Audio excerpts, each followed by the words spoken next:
Pois é, meus amigos, eu gostaria de comentar aqui, mais uma vez, sobre aquela fala do presidente Bolsonaro na entrevista que ele concedeu à Revista Oeste, a primeira entrevista após a cirurgia, onde ele falou de diversos temas, mas eu acredito que chamou a atenção de muita gente, que foi quando ele citou três números: 50, 30 e 30.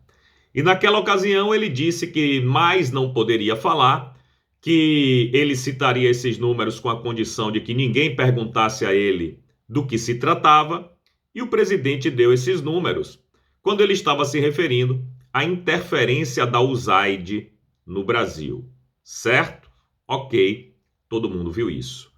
Ontem, durante o programa Timeline, com o Lacombe, o Max e o Alan dos Santos, eles voltaram a esse assunto, só que eles desencavaram uma matéria do Poder 360, que eu tenho ela aqui, de 9 de fevereiro de 2024. E o que é que diz essa matéria? Olha o título: Moraes levaria 50 milhões de dólares para fraudar a eleição, disse Bolsonaro. Ex-presidente deu a declaração durante uma reunião em 5 de julho de 2022. A gravação foi apreendida pela PF em um computador de Mauro Cid.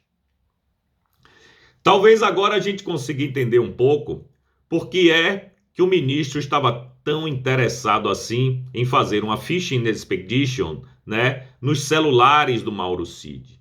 Por que é que o ministro queria tanto pegar o telefone do Mauro Cid e para isso inventou até uma desculpa esfarrapada, uma desculpa esdrúxula de cartão de vacina para pegar o telefone? Ou seja, ninguém no Brasil jamais foi preso ou teve qualquer celular apreendido por fraudar um cartão de vacina. Mas o Mauro Cid sim. Por quê? Porque o ministro queria o telefone dele para tentar descobrir, desencavar mais coisas aí sobre esses 50 milhões de dólares que Bolsonaro havia dito que ele teria recebido. Então eu acredito que o ministro ficou assim curioso, para saber o que mais Bolsonaro sabia sobre isso. E a pergunta é: por que o ministro estaria tão preocupado em saber se o presidente sabia se ele tinha recebido 50 milhões de dólares ou não? Quem não deve não teme, não é mesmo? Então não teria por que essa preocupação toda. De qualquer jeito, a gente sabe que o Mike Pence vem aí, dito pelo próprio presidente Bolsonaro, daqui a mais ou menos 2 semanas, para tratar do assunto da interferência da USAID no Brasil. E nessa vinda do Mike Pence, a gente sabe que ele vai dar nome aos bois. Ele vai mostrar quem são as pessoas, as instituições e que receberam dinheiro da USAID para, digamos assim, interferir nas eleições presidenciais. Como o próprio Mike Pence já declarou, se a USAID não existisse, o presidente Bolsonaro estaria sentado na cadeira de presidente. Bom, para bom entendedor, meia palavra basta. São assuntos que a gente não pode tratar aprofundadamente aqui nessa plataforma, infelizmente.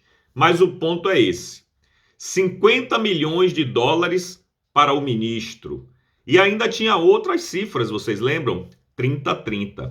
Quem seriam esses outros que teriam recebido 30 milhões de dólares?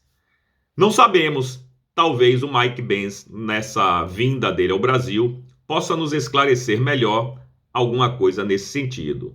Mas que se isso fosse dito em um país realmente democrático, livre e soberano, haveria uma investigação bastante aprofundada, inclusive dos seus próprios pares, para saber que história é essa. Mas, e se forem os outros?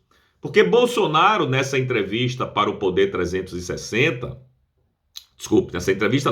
nessa matéria para o Poder 360, diz o seguinte, abre aspas: o ex-chefe do Executivo também citou que outros magistrados da Corte Eleitoral, como Edson Fachin e Roberto Barroso, teriam sido pegos pela prática fraudulenta. Será que são esses que receberam 30 milhões de dólares cada? Não sei, mas como eu disse, tem muita gente graúda envolvida nisso aí e que, evidentemente, mereceria uma investigação que jamais será feita porque justamente envolve gente graduada e muito importante. Mas é isso. É curioso, né, que o presidente Bolsonaro tenha soltado esses números na semana passada, na entrevista da Oeste, e aí a revista Timeline foi lá resgatar essa matéria do Poder 360 que explica direitinho o que são os 50 milhões de dólares, os 30 e os 30. Pois é, meus amigos, é isso. Aguardemos agora as cenas dos próximos capítulos com a visita do Mike Pence ao Brasil. E aí, meu amigo, o que é que você acha dessa história toda? Você acha que os ministros seriam capazes de receber uma grana para, digamos assim, interferir nas eleições do Brasil? Ou foi uma viagem da cabeça de Bolsonaro? Deixa aí nos comentários que eu quero saber a sua opinião.